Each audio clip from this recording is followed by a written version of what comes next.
Had he continued to live his life, he would have learned the lesson that stability comes in more than one form. It's not just the two legs you stand on. It is not just the house you live in. It is not the warmth and the food that you have. Stability comes from within. It comes from your own feelings of purpose and knowing what you're there for, why you incarnated in the first place.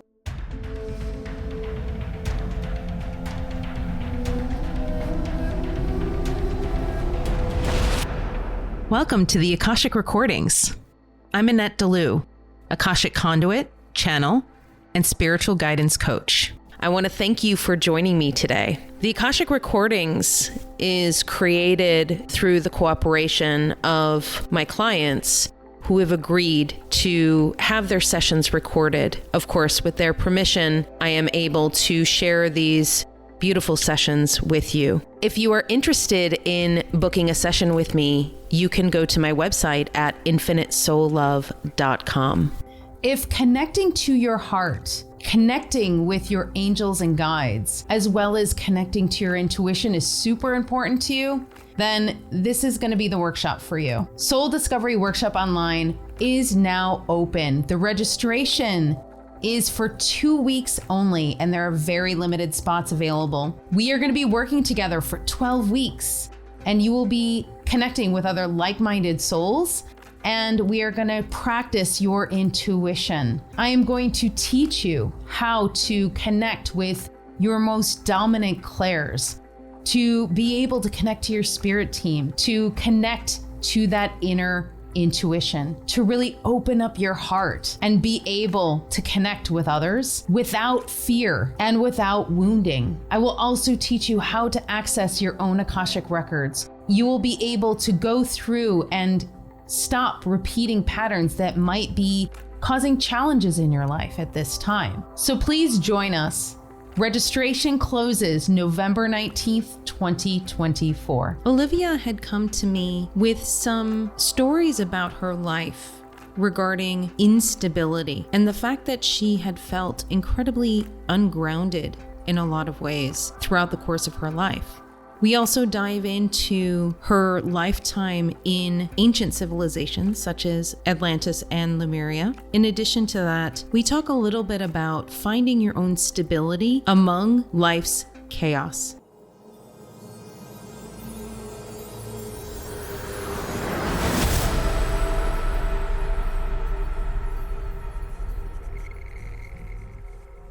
I was automatically drawn to you, automatically drawn to everything that you do. Oh, thanks. I've been fascinated with Akashic records, and I often thought, is that something I can do or not? Like, I don't know. But anyway, I'm on my journey and needing answers and trying to figure things out. Wonderful. And to answer your question, yes, that is something you can do because it is something that everyone can do. It is just a matter of whether or not it's going to be in this lifetime or not. We'll look into the records and we'll see what your path is, and that might give you a better idea as to the direction. Why don't you give me an idea of what you would like to cover today? I don't know how much you need to know or want to know. Whatever you feel guided to share that you feel is important information, feel free to share it. Okay. From the time when I was very, very young, I believe that I saw ghosts and spirits, and I was often very frightened by my dreams. My mother had told me that they were just dreams and the ghosts weren't real, so that's what I believed. I experienced deja vu all the time. And when I was 7 years old, my grandmother passed away, and I always believed that she watched over me as a guardian angel afterwards. I don't even know why. It was very matter of fact to me. That's what I thought was the deal. I've been in many situations that could have been a lot worse and really bad for me, would have really affected my life going forward. And I believe that she always looked after me and made sure that nothing bad ever happened. I was also told by a friend who was a psychic medium that I'm very protected and that I'm meant to clear residual energy or negativity left behind by generations of family members. And when I asked her why, she had told me, she said, because they were been waiting for somebody strong enough to handle this. So I was intrigued by that. My dreams have always been very detailed and vivid for years, and very long dreams, right? Like, they go on, seems like forever. And I often go back to the places and situations that I've dreamt about before, and I carry on the dream.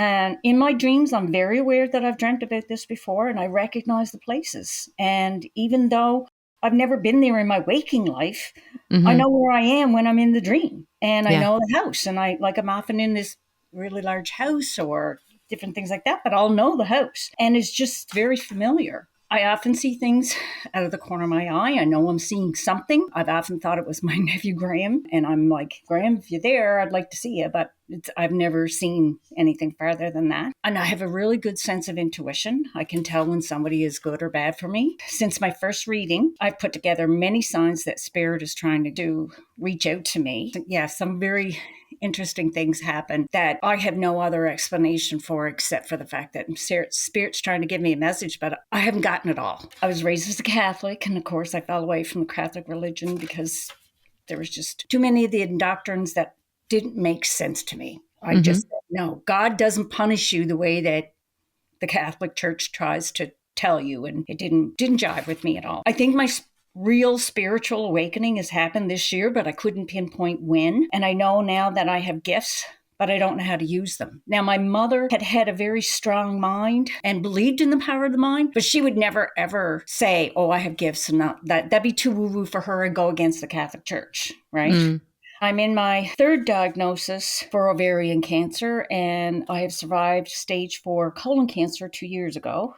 I've had way too many surgeries. The last big one was January of 23. And when I say big one, I've had other surgeries since, but this was a really big one. And things are really touch and go. Like, I know at one point my brother had said to one of my sisters, and he told me this afterwards, he said, there was more than once, he said, that I told Mary we'd have to be prepared because we figured that you weren't going to make it. And that was, and I came through that. And I keep coming through them all, right? For what I've been through, I should be dead. Or I should be scared to death, but I'm not. And I've never looked at my cancer diagnosis as a death sentence. I simply thought it was just I was going to beat it and move on. It was like, oh, I had cancer, but cancer didn't have me, right? My oldest son had cancer at 5, and like probably 2 weeks before he was diagnosed, I dreamt that he was killed, and I woke up sobbing. And 2 weeks later, like I said, we found out he had leukemia. He went through that, and he's 35 now. So, I mean, he's been fine. Yeah. I've never, ever known what I wanted to do when I grew up. I believed that I had to be like my mother and father. My parents are now passed. I'm 60 years old now. And it was very common. My father would have this attitude for sure that you're a girl, you're going to get married, and you're going to have kids and have a family. And that's what I got. I'm divorced twice. My first marriage, I had 3 children. I had none in my second marriage. My second marriage lasted no time at all. In fact, 6 months. Okay. But it was just a big mistake. I've done a ton of jobs and hobbies, and I've been good at all of them. If I didn't know how to do something, I figured it out because I didn't have a degree, and I always thought that because I didn't go to university and couldn't afford to go to university, that I wasn't the real deal. So I faked it. Like I was a finance officer for the Department of National Defense. I'm like, and I mean, I was taking care of a multi-million-dollar budgets for the hospital here in Halifax. I'll get my shit together when I have to do it. Sorry for the language, but... Oh, that's okay. I did a couple of university courses in my late 40s and 50s, but when I got my first cancer diagnosis, things just never came around to me finishing. Upon my colon cancer diagnosis, a really good friend of me told me that I finally need to take care of me and that I was in for the fight of my life. I was in an unhappy relationship at the time, and I ended it. And for the first time in my life, I put me first. I started loving me more and making me a priority. But at the same time, I started to shut something down in myself because there were no signs of men wanting to look for me. Because when I was younger, men were drawn to me like flies. I was in one relationship when somebody else came right there at the door. My sister used to say, what did they do? Fall out of heaven and go right in front of you? It was because it took no time. And I would meet somebody, but I was always such a people pleaser. And I was always one to take care because I was a good mother, an excellent mother. I saw what my children are going to need for the future as far as their lives when it came to relationships. And I'm like, you're not going to be like your father was. You are not going to be somebody who thinks that this woman is there to do everything for you. And raise them that way, right? I hunt only for my own game. I'm not a trophy hunter.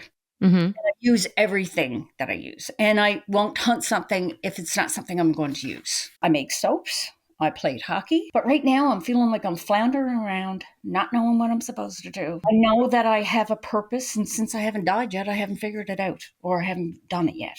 Right. And I want to connect past the veil to find my true spirit connection. I want to be able to help people to realize that there is something on the other side. I have absolutely no doubt, and I'm not afraid to die because of the fact that I know what's going to happen, where I'm going to go. When I tell people like this has happened and they'll say, oh, that's terrible. So, well, no, it's not terrible. And they say, well, I suppose to the alternative that it could be worse. And then I'm thinking to myself, well, that's not a bad thing, you know? Mm-hmm. You know, and it's something to look forward to in some ways. Not that I want to die, because I would love to see some grandchildren Sure.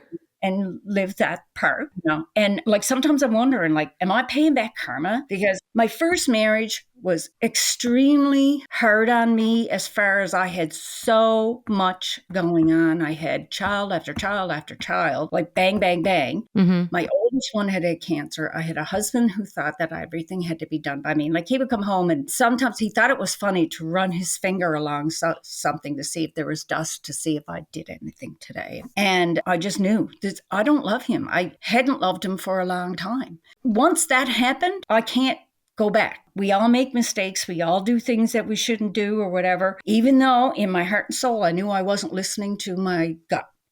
Mm. Unfortunately, we never had the best relationship going forward, even though I never ever told him. But then again, I found out he was seeing somebody else on the side and I didn't know it at the time. But I think what it was that some men are like, if you're mine, you're mine. And even though you divorced, it doesn't matter. They still feel this, that they can't let go. Yeah. He's always been a very, very hateful. In fact, I went into a meditation and I went into spirit and I just said, look, I want to rip up this contract between him and I, because if we've done this in other lifetimes, what we're learning to do is to hate. He's taught me how to hate him and he hates me. That's not what I want for my life. That's not what I want for him. But I just wanted to rip it up. You go your way in love. I'll go my way in love. And let's not do this again. I don't know if it's worked or not, but that's just something I did in my own, because my soul needed to let it go. Yeah, I mean, we can certainly check on that. The thing is, it is very much about your own intention. Yeah. It is very likely that that did work because that was the intention that you set. Well, but that is something we can certainly take a look at. So like, I feel like I'm on my true spiritual path.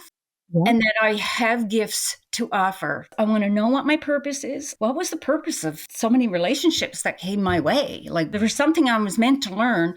Mm-hmm. I do believe that part of it is that I was meant to learn how to do things and be happy with myself. I am very close to that place now. I don't care about having a relationship with anybody at this point. And I don't think it'll ever happen for me again.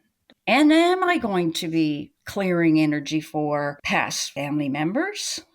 You've already been doing it. Okay. Yeah. You've already been doing it. And that's something we'll dive into that as we get into the records. So yeah. How do you know I'm doing that? They're just telling me already. They're just saying to me that you've already been doing that. And actually a lot of the transmutation that you've been doing is actually a cause of some of the physical ailments that you've had. Okay. Right. We'll dive into it because even before we open the records, they just they give me little messages here and there just to give me frame of reference. That does have something to do with it. So in your root chakra, I'm seeing there is a past life blockage there. You've been able to supersede it though from a current life standpoint. So it's like you've gone by, you've been able to make do with sort of getting around this blockage, but it is something that we can certainly take a look at and clear. Oh, that's interesting. So your sacral chakra is glowing red. What they're saying to me is that it's overcompensating for the root chakra not functioning properly. This is actually part of the cause of some of the health issues you've had. And when you have one chakra sort of trying to take over for the other and it's not its natural function, it can be taxed, it can be overused. And especially given the fact that that's your creative energy and your divine feminine energy, to have your divine feminine energy try to step in and create stability and create that sense of safety. It's not a natural thing for the sacral chakra to do. Your sacral chakra is all about receiving and creativity and creation. it needs that foundation in order to create. And so what it's doing is it's creating its foundation as well as trying to create, and it's very difficult to do. So I'm seeing like sort of a green overlay onto the solar plexus. Solar plexus is usually a big bright yellow. Does this have to do with the same lifetime? It does. This is all originated in one lifetime in the past. Okay. So this is a pretty big influence then on what's going on currently. They're reminding me that, you can only go as high as you can go into the grounding, right? And so if you're not fully grounded, if you can't fully ground because of your chakra system being sort of out of whack, it makes it much more difficult to connect into the higher realms. They're saying to me that that's why you were afraid when you were a child. Because when we have our energetic field connected to the other side, to the other realms, it's the same thing as it is here on Earth, which is like energy attracts other like energy, and you're able to connect to other like energy. So if you're a really negative person, let's say, you're going to attract very negative people. If you're very high vibrational, you're going to attract other high vibrational people. And so it's kind of the same when it comes to seeing things on the other side. So if you are in low energies, low vibrations, you're going to see low vibration entities and energies. As you went through your spiritual awakening, and you mentioned something about, oh, well, I think I've been going through it for the past year or so, but that's not true. You've been going through it for many, many years. You just didn't know that it was happening. So it's been a slow, gradual thing that has been happening over the last couple of decades. The things that you saw when you were a child were based on the fact that you had these chakra blockages. So it's not that your energy specifically was in lower energy. It was just that the chakras were keeping you kind of tethered to that negativity. And so that's why you became frightened of them, because when you compare what you saw back then to what you know of now, I would imagine that you don't have any fear. No, I don't. I want to thank Akula, my Akashic guide. Thank you so much for being here. So nice to see you as always. Thank you to Archangel Metatron and Archangel Sandalphon for being here as well. Thank you for allowing us access to the Akashic records. Where do we need to go first? We're going to go to that lifetime. Yeah. Okay. That seems the most important. Okay. So the first thing I'm hearing is that she doesn't understand what is happening to her. Okay. So this is in this previous lifetime that we're looking at. And this is 5 lifetimes ago. You're very, very cold. You're living in a very cold climate. You're outside. You're shivering. Your right foot, like I'm seeing you've got like some sort of sock on, but it's like your toes are exposed. I just see ice all around you. And I just keep on hearing, I know I'm going to die here. There's this really big feeling of helplessness, as well as there's a feeling of how can this be happening? Because like you knew there were 2 villages actually that were close by that you could find, that you could get to, but it's almost as if you couldn't move anymore. Something happened to your toes, which is why you took off your shoe. I'm hearing the words, no matter what I do, I can't seem to help myself get through difficult situations. And this is emphasized here where you know these 2 villages are nearby and you can't get to them. It's like your body is shutting down. Your body just won't move. You got to the point where you just decided that you were just going to crawl, and you were crawling towards at least one of the places that you thought existed, one of the villages. You had never been there before, but you had heard that it was nearby. Somebody had told you on this journey. You were on some sort of journey, and so somebody along the journey had told you that there were 2 villages up ahead. When you met that person, you were not this bad off. You thought it would be easy to make it to this other village. You see smoke, and so you basically start crawling towards the smoke, because clearly that's some sort of civilization, whether it's a house or somebody that lives there could potentially help you. It's worth noting that you're a man in this lifetime. You get to the house and you're able to see the house itself, but you're just so exhausted that there's like a row of logs that are just outside the perimeter of the house, and you just decide to rest for a moment. You were trying to assess yourself, like to see if you could really like maybe clean yourself up or somehow make yourself look more presentable, because you didn't want to show up on the doorstep of this house looking ragged. You wanted to look respectable, basically. Apparently, there was some issues in the area regarding people who lived in the woods who were not very civilized. You didn't want to be mistaken for one of those people. So you took some snow and wiped it on your face to get some of the dirt off. It didn't do much, but it did a little bit. You were able to crawl to the doorstep, and you sat with your legs crossed as you knocked on the door because you couldn't stand. There's a man that opens the door. He had been watching you from the window, and he had a gun to your head, and he's asking you what you're doing here. You're trying to explain to him that you're a traveler. You were trying to find work, and you were going from one place to the next to find work. He lowers his gun. He starts to believe you the more you spoke, because if you were one of the people who lived in the woods, you wouldn't have been as articulate as you were. He pulls you inside because he realizes that you can't stand up. You want nothing more than to be by the fire, but you know that you can't be. With as cold and as frozen through as you were, it needed to be a gradual warming up. When you start to realize that it is very possible that you're going to lose your leg, you start to understand that your life as you know it is pretty much over. The guy is very kind to you, but he's saying to you that you can't keep this leg. You know you can't. You've known this. And you're saying, yes, I understand. You're saying to him that it doesn't matter. Like, even if you lost your leg, that means that you wouldn't be able to work. You wouldn't be able to take care of yourself. So you're saying to the man, you might as well just kill me now. The guy is very reticent to do so, actually. He's saying you could find somebody that could help you. And you're saying to him that you have no family. You don't have anybody with you. There's nothing that can be done. Yeah, you gave up. And you weren't supposed to give up in that lifetime. You were supposed to move through. And had you continued to live that life, you would have met some really wonderfully kind people who would have helped you. But you insisted. You told the man in the cabin that either you would just go outside and freeze to death, like you would just crawl out there and just stay there until you died, or he could basically put you out of your misery. He's saying he can't right now. His wife and daughter are sleeping, and he doesn't want to wake them with a gunshot. He's like, it would scare them, and he doesn't want to do it now. And you say to him, at least can you do it in the morning? You're saying to him he can take you out back to the woods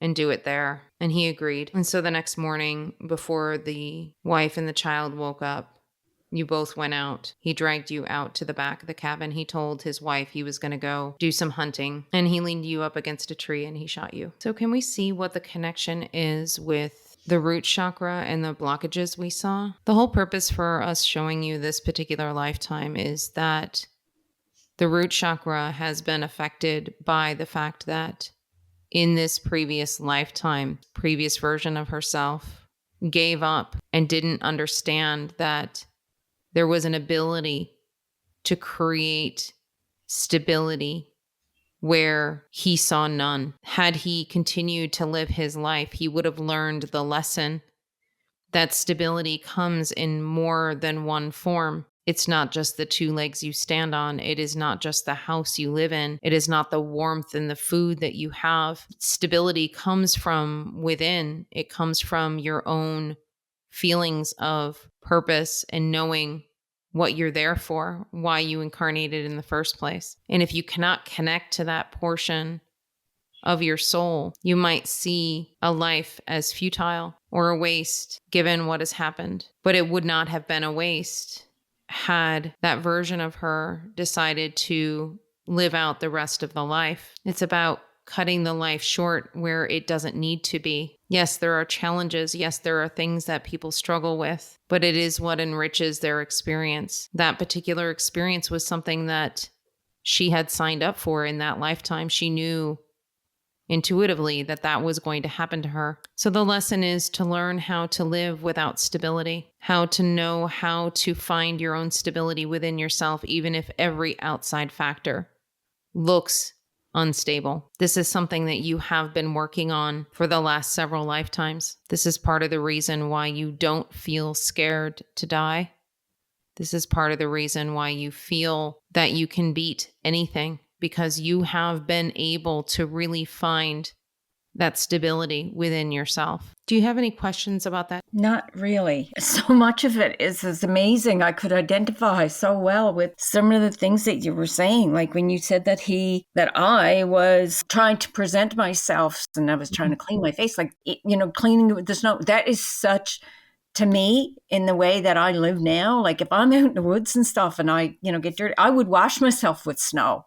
It is something that I would do, and it's very natural to me. In the way that I am now, and the way that my heart feels now, I know that I wouldn't give up the way Exactly. that I would have done in that a past lifetime, because Yeah. I just know I'm a fighter and that I'm not afraid of certain things, and I will get past anything that impedes me, because I know that there's always a good lesson to learn from even the bad experiences. There's a lesson to be learned, and it's anything that is learning is better for me and better for my soul. So I just find that very sad that that version of me, of my soul, had to go through that and didn't see that life could have been better. And so what I'm getting is that the only thing that we really need to do now to clear the chakras is we're going to ask for Saint Germain with his violet flame to come through and help clear your chakras. I'm going to ask for Archangel Michael, Archangel Raphael, as well as your guardian angels to help with the clearing of your chakras, so we can start to move and change the energy that has been residing within your body for so long, because this is no longer part of your story. You've worked through this to the point where you are now in a place where it's not dissimilar, where you are faced with the idea of life and death, and you're choosing to not die. You're saying, nope, this is not what's going to happen. Like, I know that I'm going to beat this. So you've learned that lesson, and understanding that your ability to move forward has a lot to do with your own will to be able to move forward. Yes. Okay, so is there anything else that we need to do to help clear the chakras? No, the chakras will be cleared over the course of the next 4 to 6 weeks. It's going to take some time for us to work through them, but she will be going through some purging during that time. And they're saying to me that after the clearing is complete, your intuition is going to kind of skyrocket a little bit in terms of the connection. Now, it's going to take time. They're not going to do it all at once, because it would be a little bit too much, but it will be over the course of time. It'll start to really improve and increase. You are just like Dolores Cannon. You can access past lives. You can access all kinds of things that you're not accessing at this moment. And it was basically due to the chakra blockages. Oh, wow. So then maybe let's move into life purpose and soul purpose, so we can know what she's here to do. How many lifetimes do we need to look at? 2. Okay. She has been doing this for many, many cycles of lifetimes. And the reason why we say cycles of lifetimes is because she has gone through the ascension process before. There are souls out there that have gone through their ascension process many times over, in fact. And they do this to hone the skills that they have as higher level beings. She is one of these higher level beings. She would be what you would consider a higher level angel. Would that be like a seraphim? It's similar to a seraphim. It is not exactly that. Okay. You've done your graduation work, so to speak, already. You've done your ascension process already. You've already been through this, which is why this is all connected to who you are. You already know how to do all of this stuff. It's all just sort of intrinsic. And it is about what you have come back to help with. And your sole purpose has been to help. Essentially, that is what you've been doing since the ascension process was complete the first time. You decided to come back down to help, because after we complete our ascension process, we have a tendency to either make the decision to go and have experiences in other planets and galaxies, or we can come back to Earth and help on Earth. And you fell in love with this place, and you just really wanted to help in every way possible, because you knew how hard it was for you to ascend the way that you did. Now, granted, it was harder for you to ascend at that time because not many people were ascending and you had no guidance. It was just sort of something that you had to go through. And there are many people that were guided by the ascended masters, such as Jesus and Buddha, Kuan Yin, all of the ascended masters. They said that they had people that followed them, and that was part of the process of helping people through ascension. And you were connected to one of these ascended masters. It's an ascended master that I don't know the name of. There were many other ascended masters other than the ones that we know the names of. The ones that we know the names of are just the ones that sort of made a name for themselves, so to speak, and were written about in the books. But there were other people who ascended more quietly and didn't actually have stories written about them. You had followed one of these people, and I'm getting that it was in what would be considered modern day India. So she decided to come back to help. Yes. Okay. And so what has she been helping with in this cycle of ascension that she's been going through? The way that they're showing it to me, it's almost like, okay, so the first ascension is like graduation from high school, and then second ascension is graduation from college, and then third ascension is like your master's program. So you're currently in your master's program. Okay. It's a lot of self-sacrifice on a human level. They're saying to me that's why the stories of Jesus were so prolific, because he was also in his masters of ascension. When you're in your masters, there is a lot of self-sacrifice, because what you're doing is you're helping others. You're transmuting energy for others. You're helping clear energy for others. And so you do end up having a little bit of a challenge with certain things. So whether it be health, whether it be stability or money or whatever it happens to be, like there's always some sort of challenge there. And in that challenge, it creates sort of a support. Okay, that's a better way of putting it. Because you're already an ascended person or an ascended soul, you get so much protection from the other side. You get so much protection from the other side. And that's why you kept on hearing from, I believe you said from the other psychic you got the reading from, that you're always protected. And that's absolutely true. You're always protected because of the fact that you're making these sacrifices in order to help others. So it comes with certain perks. I guess like this particular job comes with certain perks, which is being protected always. That makes so much sense as to why, because I couldn't figure out for the life of me, why am I so protected? But mm-hmm. Yeah, and that's why. What is she working on in this soul purpose then? This particular, I guess, section of her soul purpose? Well, they want to go back to one of the lifetimes in your initial ascension process, because it'll give us context. Okay. So this is going to be an ancient lifetime. Oh, this is going to be a lifetime in Atlantis and Lemuria. Oh, in both. And also there's another ancient civilization that they want to reference. There wasn't just those two. There was another one as well. They're saying the word Capsica. I don't know what that is. I guess maybe that's the name of the civilization. Okay. I've never heard of that before, but okay, cool. I mean, there's so many things that we haven't heard of on this planet. You know what I mean? Like information that was lost, things that were lost. So it's hard to say. Okay. So let's take a look at some of the lifetimes that she had in these three civilizations. You had very much the same lifetime in all three civilizations. They were just slight variations on each other. Okay. Got it. All right. So which one are we seeing? The one in Atlantis? No, the one in Capsica. Okay. Can you kind of tell us what this is? I'm not really understanding what that is. So basically what I'm seeing you do is I'm seeing you as a man. You're in front of a stone wheel that you're turning, and the stone wheel is on fire. And I have no idea what this is. I don't know what you're doing. The particular contraption that she was utilizing at this time was meant for heating purposes. You would light the stone on fire with various oils. It would heat up the stone, and as you would spin the stone, it would create almost a fan effect of heat in a particular room. This was something that she, in this particular lifetime, had invented.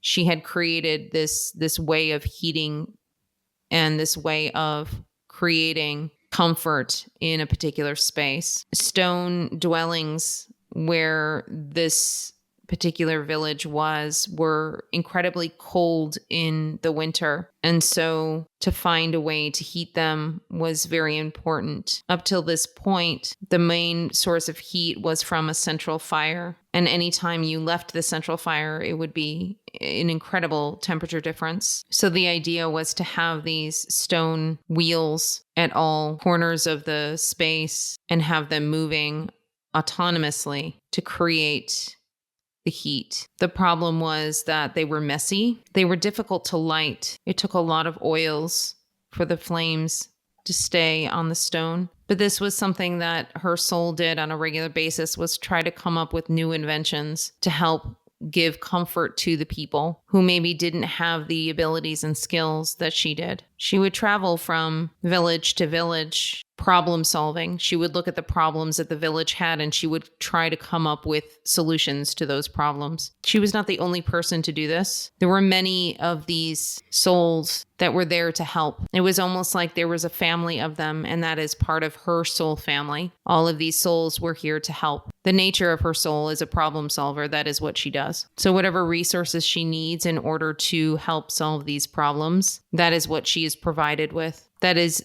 one of the reasons why she is always provided for by the universe, is because she is here to help. And so resources and information is always provided to her. Okay. Is there anything else you want to show us about that lifetime? No, not at this time.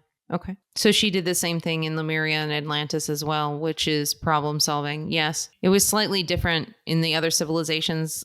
Capsica was a bit more of a rudimentary civilization, whereas Atlantis was a bit more advanced and Lemuria even more advanced. So there were just different things that were required in the various different places. In Atlantis, she was using more of her intuitive gifts to invent certain things. She would use things such as telepathy. She would use things such as kinetic energy to invent and to create new things. Each incarnation gave her a new experience in each civilization. It is how she was able to help advance some of the civilizations as well, because with each incarnation, she had new access to universal knowledge. And so when she would go back to a civilization such as Capsica, where she would then give them information from some of the higher level civilizations that she had already incarnated on. So is this something that she's continued to do over the course of the next sections of her soul's journey, meaning like her graduation into the different ascension points? Yes. Okay. Do we have any other information about her soul purpose? Yes. We're going to look at a second lifetime now that is a bit closer to where she is now, so we can get context. Okay, this particular lifetime I'm seeing is in England in 1400s. I don't know why they're telling me a date specifically, but they usually don't. You've got a real affinity for rocks and stones. Like, there's like this feeling of like just safety and security you have with like stone structures, stone everything. It's really I'm funny. not surprised, honestly, because if I go on walks and I see a stone that looks different to me, or like, I don't know what it is, like I'll pick it up and take it home, even if it's a tiny little one. And I just started my crystal collection again, and I'm loving it. Loving Beautiful. my crystals. Yeah. Yeah, it's something that you feel really connected to. So the reason why they're showing me this is because you were a stone worker in this particular lifetime. And I'm seeing you like hammer and chisel stones into blocks so people could make houses, so they could make structures, things like that. You invented a particular type of stone cutting that made it more efficient, that made it easier to make specific shapes to make a house more stable. Cool. And also, like, I'm seeing you take the waste, like, of what you would carve, and you would create something different. It's so funny because you mentioned early on in the session about how when you go hunting and you use every single part of the animal. I can't stand waste. Exactly. And that's exactly what you're saying in this lifetime, is that you don't like waste. So I'm seeing you take the waste from the rock that you have carved for the building material, and you're putting it aside, and let's say you're grinding it up into something else, into like maybe sand. So then you can give that to the glass makers, and then maybe they're going to make glass out of that, you know? So it's like every single thing that you had, you used. Yeah. I mean, like even when I'm hunting, I have dogs, and what I don't use myself, I make dog treats out of it. It's like there's got to be some use for it. So that is ingrained in me in everything. I have chickens as well. Mm-hmm. And vegetables that I can give to them. Yes. And compost goes in for my garden, and very connected that way, where I just try to use everything. Right. It's so natural to your soul to be able to have this almost like closed circuit of being able to use absolutely everything that you have. So that carried into this lifetime the ability to invent new things, to bring new technologies to people, to be able to make their lives better. And so then when it came to your intuitive gifts in that lifetime, they were pretty rudimentary, but you did have a connection to the divine. You had a connection to your higher self. And it was pretty strong. That's where you got a lot of your inspiration, but you didn't have any sort of outward connection, meaning that you specifically tried to connect in and get messages and things like that. It was more just sort of a natural intrinsic connection to the universe. You continued that way for a while. Oh, okay. That makes a lot of sense, because a lot of times with higher level beings, such as yourself, you almost have to like dumb down your intuition, because if you came back to the planet with all of the knowledge and everything that you had from your previous ascension processes, it would be very, very hard for you to integrate into natural society, right? It would be difficult for you to live amongst other people who haven't gone through their ascension process yet. It would just be too low of an energy. That's part of the reason why we have the veil of forgetfulness, if you will. A lot of people have this stronger veil of forgetfulness because they need to dim down who they are as a soul in order to even be here on this planet. So they're saying to me that you can, in this lifetime, uncover the intuition that you have exponentially, even more so than you already have, because the veil is not as necessary as it once was, and that it is important for you to pursue that in this lifetime. Your life purpose in this lifetime is no different from any other life purpose that you've had. It is to help, but every single life you've had has been a different kind of help. It's been a different type of help for various different people. This particular lifetime, your means of helping has to do with helping people through their ascension process energetically, by helping to clear ancestral lines, by helping to clear some of the psychic debris and all of the other things that are preventing them from ascending. A lot of what you are here to do in this lifetime is done on a soul level. This is why your dreams are so vivid. This is why you go through the things that you do, because these are things that your soul is doing. I wondered. So your human self doesn't have a purpose, so to speak, meaning that like there's nothing that you need to do, but there are things you can do to help your soul and to help other people in this process. The first thing is, and this is the reason why you had such a problem early on in your life,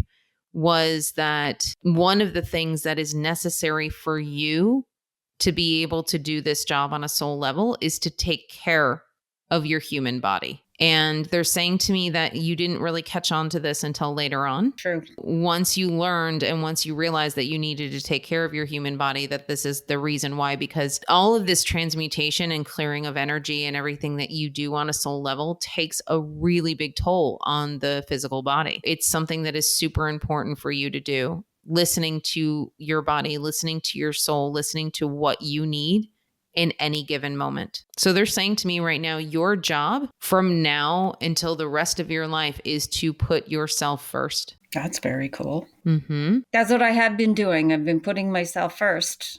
Good. Especially in regards to relationships, because I cut myself off from doing certain things because I would let somebody else's agenda interfere with mine. And say, oh, I can't do that because I'll have to do this for that person, by saying, nope, okay, I'm done that now. I've got to take care of me, the things that I want to do.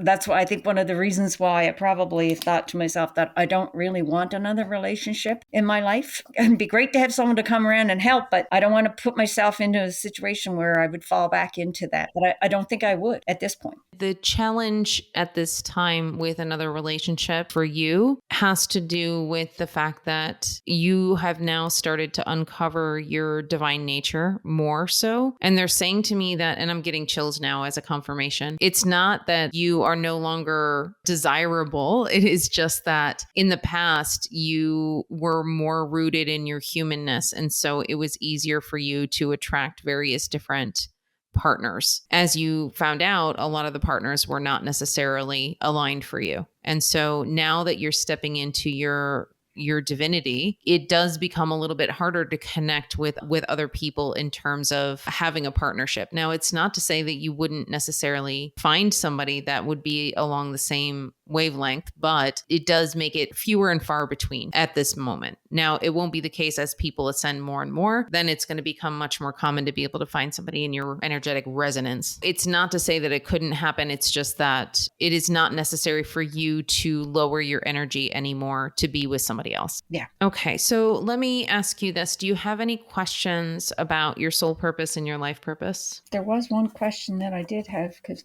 when you were trying to identify, and you said a seraphim, yeah, almost like a seraphim. What is that? Let me ask the guide. So I vaguely know what a seraphim is. I know it's a higher level angel. You have angelic status, you have archangel status, you've got all these different, levels of angels, if you will. And ultimately, what they've shown me is that the different levels of angels is just the ability to be in bigger and more diverse energies. So, for example, if let's say you become an ascended master, you've mastered your ascension process. After you become an ascended master, you are able to then sort of reach an angelic status, if you will. That angelic status, if you're, let's say, let's call it like something funny, like a baby angel. If you're a baby angel, then basically you can go back to the divine, you can go to other planets, you can go to all different various places and do whatever you feel is aligned for you and your soul. When you get to archangel status, you can be in all places at once. You could be helping a bunch of people on Earth, and then you could be helping a bunch of people on another planet at the exact same time. So it's an expansion of the soul. It's an expansion of what you can do. You can go into super low energies and you can go into super high energies and have it not affect you at all. So essentially, you're able to go into all the energies and still function as a being on a planet of some sort. There are archangels that incarnated on this planet as humans. It just really depends on who you are and what your soul has done. So I'm going to ask the angels right now, like what a seraphim is specifically, or what kind of angel you are specifically. You love your labels here on Earth, and we understand that, and we try to accommodate that as much as possible. You have targeted the term seraphim for us to define for you, and the best way that we can describe it. A seraphim is a messenger angel that is able to carry messages throughout the galaxies, throughout time and space, throughout dimensions. They are easily able to move through dimensions at will. They are able to easily go wherever they need to go in order to do the jobs that they need to do. You have a very limited definition of what a seraphim is here on the planet. You have them written about in your Bibles, in your scriptures, in various different places in your religions. And there are parts of these that are absolutely correct because some of this information has been channeled by other ascended masters, but some of the information has also been skewed or changed to the liking of other humans. So we will simply say that the definition of each individual angel and what their strengths and weaknesses are, what their abilities are, it all just depends on the soul that is within that category of angel. Angel is sort of a catch-all term, if you will, for an energy or a soul that has been through the ascension process more times over. As you were saying, Annette, earlier, it's about being in a master's or a doctorate program of ascension, if you will. So after they reach that ascended master status, then angelic status is what comes next. And then after that, it is just a continuation of the ascension process. So that's what they were talking about. Okay. So when they just described the seraphim and how they are messengers, that makes sense because the way that I felt into your soul, into your soul purpose, is that you're a soul that goes all sorts of different places. Like they were saying, you were in Capsica, you were in Lemuria and Atlantis, and basically your job was to invent things and help make lives better. for people, right? The status of certain angels or the job of certain angels is to go and do the things that they do best in all the places that they need to do it. That makes so much sense to my soul. So much sense in my soul, because I'm happiest when I'm helping people. I'm happiest when I've made a difference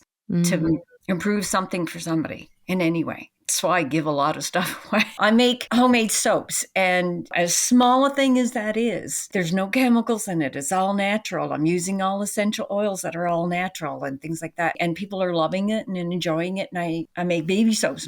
I make them pretty, and I also make them very practical. So when I have somebody just coming to visit at the house and somebody wants to come and have a look at them, I'm the first one to be saying, here, take some of these, try them, see what you think, because, they're so much better. I even make homemade dish soap that's in a bar. That's great. Yeah. And that's exactly what your soul wants to do always, is just improve upon things, do things that are new, that are better for people, to improve people's lives. Yeah, exactly. Exactly that. Yeah. Beautiful. I am going to close the Akashic records. I want to thank Akula, my Akashic guide. Thank you so much for being here. Thank you to Archangel Metatron, Archangel Xenophon, as well as Saint Germain, and everybody who's helping with her chakra clearing. Thank you so much for helping with that. The records are closed. The records are closed. The records are closed. Thank you. Beautiful. Okay. So how do you feel? I'm very emotional. A lot of things made so much sense. I was trying to concentrate on my chakras. I could feel my third eye chakra quite well. I could feel my crown chakra quite well. The throat chakra I knew was kind of blocked at one point in time. And I think I know where that's coming from. And it was because I'm oftentimes that type of person that doesn't want to tell somebody that I think that's going to upset them. So I either say nothing or I pretty it up in a way so that they're not offended, so that I'm not hurting them. And because that to me was more important than to upsetting them and possibly losing them altogether. So, but I have gotten a lot better about my honesty and my tact and just saying, I can't help that this is how I see things, and take this in a message of pure love for you to help you. But this is the message I got. And so I'm learning that. And wonderful. So, yeah. But, and not only that, but like not only speaking from your heart and understanding that if it does trigger somebody, that's their journey. And it's part of what you're here to do. You're here to help. When we help, it doesn't necessarily mean that it's going to make the other person super happy. Like sometimes helping is actually showing somebody the way to dive into some of their wounding, and you might need to do that. Yes, and I understand. Yeah. So next time we can cover some of the other questions that you had. We didn't have time for some of them. We can always do that in a different session. I would love. But for the time being, I think with the energy clearing, I think that's going to take a little bit out of you in terms of you might feel like you need to purge, like cry. You might feel that you need to ground a little bit more in the next couple of weeks. So make sure you're doing some grounding exercises. Do some clearing exercises as well. So like every day, making sure you're clearing your energy. So as this psychic debris and all of the things that are hanging out in your chakras, that you're sort of helping your guides clear those chakras. Okay. So they are going to help me clear my chakras? Yes. Clearing and grounding. That's the two things that I'm not sure about sometimes. Okay. So basically for the grounding, you can just go back to the meditation that we did in the beginning of the session. So that's a good way to ground. Yes. And then for the clearing, what I like to do is I like to imagine all of the beneficial cells in my body. So I just say thank you to all the beneficial cells in my body for clearing and healing anything that needs to be cleared and healed from my body. That includes chakras, that includes organs, that includes anything. So just imagine that beautiful divine light coming in through your crown chakra. Yes. And then allow that light to touch every part of your body that needs to be healed and cleared. And just setting the intention to do so, and then working with your angels and your guides, and they'll be able to help you with that. Okay. All right, my dear. Well, take very good care of yourself. Drink a lot of water over the next couple of days. Get rest if you need to get rest, and then keep me posted on how things are going. Okay. Oh, I'm so appreciating this, and lots of love and love and love and light to you. Thank you. Tons of love and light to you right back. And I'll talk to you soon. Thanks again. All right. Bye. Okay. Bye.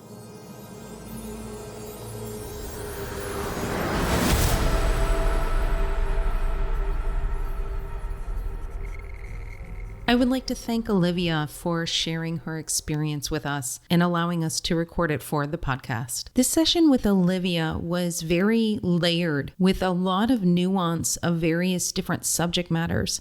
We talk about angels, we talk about ancient civilizations, we also talk about stability in our own lives as it pertains to the chaos that might be going on around us. And so these are all of the topics that I would like to cover today. First, I would like to talk about the stability. One of the things that Olivia really struggled with was the blockage in her root chakra. This is a really common thing for a lot of people. I had a lot of blockages in my root chakra at a certain point, and from time to time, I do have to clear my own root chakra because of blockages there. The root chakra represents your sense of safety and security and your stability, your feelings of home. And especially right now in everything that is going on in the world, we might start to feel a little unbalanced, if not really unbalanced. And the one thing I will say right now in terms of how to move forward in this energy is to be able to find your own stability within yourself. So what might that look like? That might look like acknowledging where you are in the present moment, acknowledging that right now in this moment you are safe where you are, acknowledging that you have that divine, beautiful light within you to be able to clear out any fears, any distortions, any belief systems that no longer serve you. This is something that you can do on a regular basis. And like we did towards the end of the session for Olivia, we did ask her angels and guides and the archangels to help her with that chakra clearing, to help her clear her energy field. And that is something that you can absolutely do. If you're feeling tired, exhausted, drawn out, just absolutely at your wit's end about any particular thing that's going on in your life, whether it is global or whether it is local, make sure that you take the time to clear your energy, identify the fears. Why are you afraid? Dive into those fears, connect to them, ask them why they're there, ask them if they're yours, because oftentimes they aren't your fears, they are collective fears. And those collective fears get bigger and bigger and bigger the more people write about them, post about them on social media, the more you hear it from media. I'm going to recommend that at this time that you take a detox from most media, if you can, social media, if you can. For me personally, my social media is pretty well curated because I have essentially told the algorithm what I want to see and what I don't. So I try to keep my algorithm pretty positive. So allow yourself to create what you want to create in this moment. Connect to the energy that you want to see in your life. And this is something that Olivia really struggled with a lot of her previous relationships because she was always doing things for other people at the expense of herself. And when you do things at the expense of yourself, it does drain your energy. She was also never taught how to draw those boundaries that she needed to draw, to assess what it is that she truly wants within her own heart, as opposed to just essentially catering to whatever her significant other wanted or whatever the person that she's with, whatever they wanted. And that is something that is taught. That is something that as we're growing up, our parents may or may not teach us something like that. We may not know that that is what a healthy relationship is. And so towards the end of the session, we were talking a little bit about how Olivia didn't really want to be in another relationship again because she was fearing that maybe it would take her off her path or that she would regress back into the way that she had been in the past. And I found this to be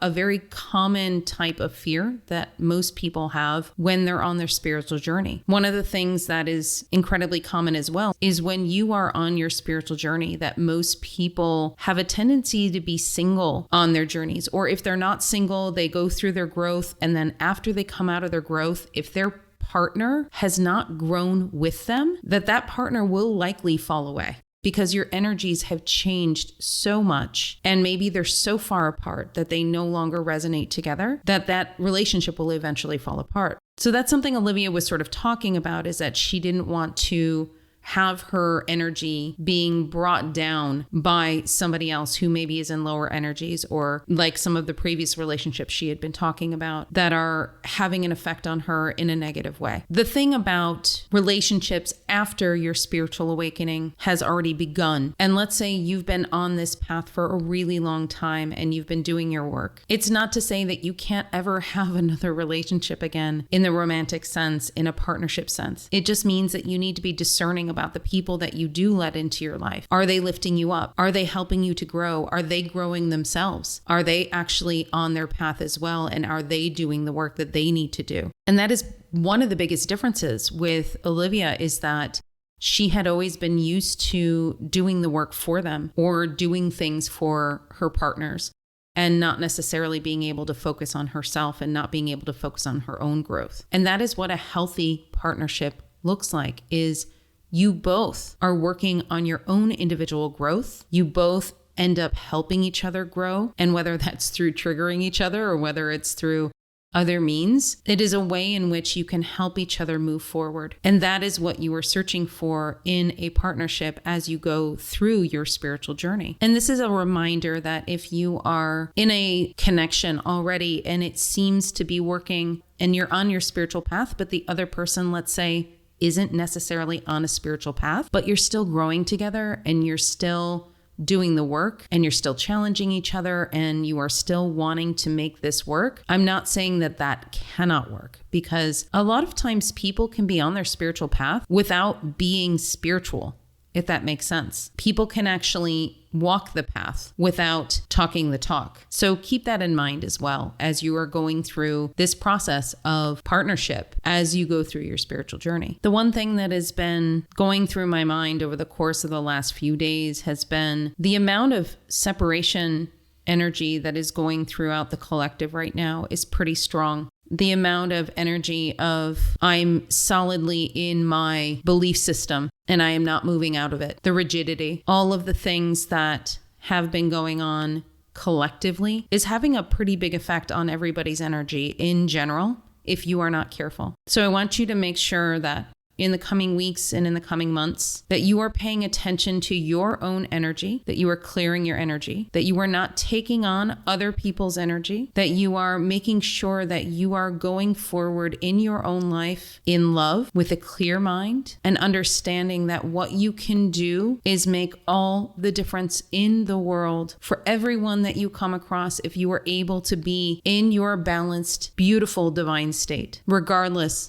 of what is happening around you. And this is something that we were addressing with Olivia, is the ability to be in a space of chaos potentially, but being able to be the calm in that storm. You might think it's impossible, but it's not. You can be the calm in the storm, and that will have an effect on others. And this is something that we are called to do on a regular basis, whether we're in a heightened state of collective energy as we are now or not. So make sure you're paying attention to where you are. Check in with your heart and ask your heart what it is that you need to do in this moment to maintain your state, to maintain your energy in the highest vibration possible. So the other aspect of this is when you have some sort of struggle going on in your life, there are several options. You can turn away from the problem and basically put your head in the sand and not deal with it.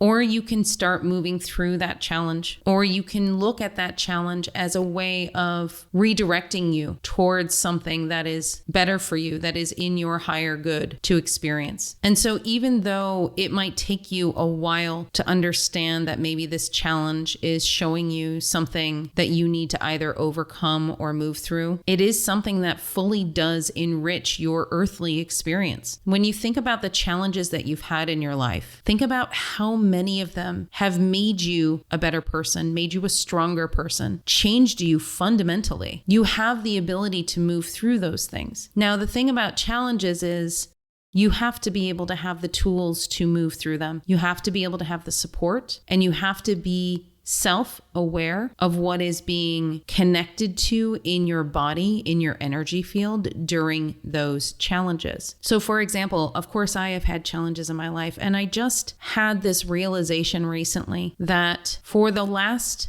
5 years, I have experienced a lot of challenge, a lot of challenge. When I first relocated to Paris, I had a lot of challenge with my twin flame, and that was a lot of heartbreak for me. And then moving forward, there was the pandemic. And then after that, my father died. And after that, my soulmate cat died. And I think about it, and I don't think I recognized it at the time. But over the course of those 5 years, I went through a lot. But I was resilient, and I got through it, and I did everything that I needed to do to move through it. But I don't know that I actually fully experienced the emotion of all of it. Of course, I expressed the emotions of a lot of the things at the time. And over the course of time, I still mourn my father. I still mourn my cat. But it's something that you have to take a look at from a bigger picture perspective. So one of the things that I made the realization of is that it is possible that some of my resistance to living in Paris at this moment, aside from the weather, is that I've had a lot of pretty awful things happen to me while I've been there. But when I look at the flip side of it, I've had some pretty magical things happen for me in Paris as well. I've started this business. I started being able to serve other people. I've had leaps and bounds of growth in my spiritual connection, my psychic gifts. I've met amazing, beautiful friends.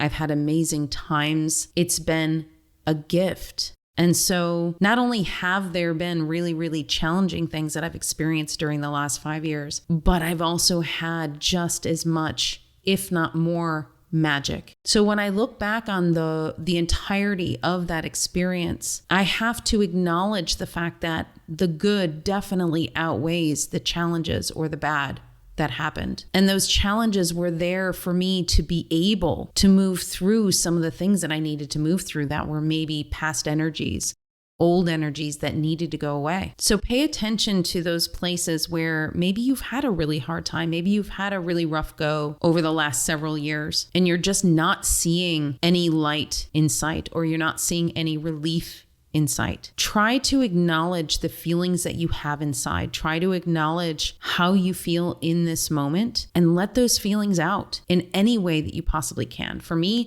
I'm a big crier, so I cry all the time. It's something that just is really cathartic for me. It really helps.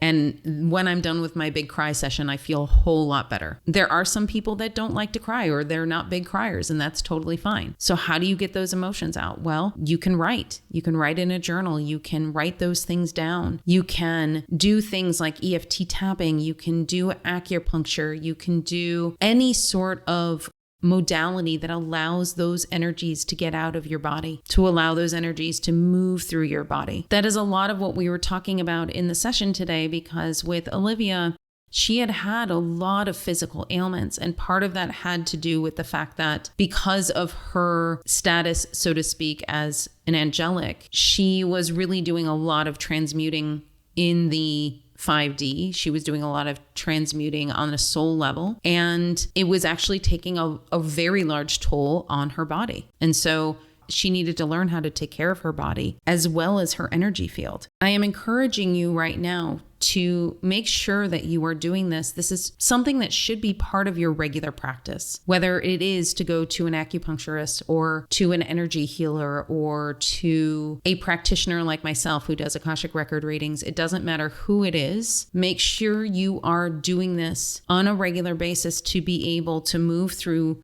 the energies of whatever challenges you may have had, because your challenges are here for you to be able to show you what you are capable of, how strong you are, what you can move through, and what gifts you have to be able to move through these energies with grace. So Olivia has been on her healing journey for quite some time, and her overall energy is that she knows that she is meant to move through some of these ailments that she has had, and that she's not done on this earth, and that she has a purpose that she needs to fulfill. And I want to address that because it is something that is absolutely pertinent to each and every one of us. Yes, we have a mission on this earth. Yes, we have things that we are meant to do. Does it mean that we absolutely have to complete them each and every lifetime? No.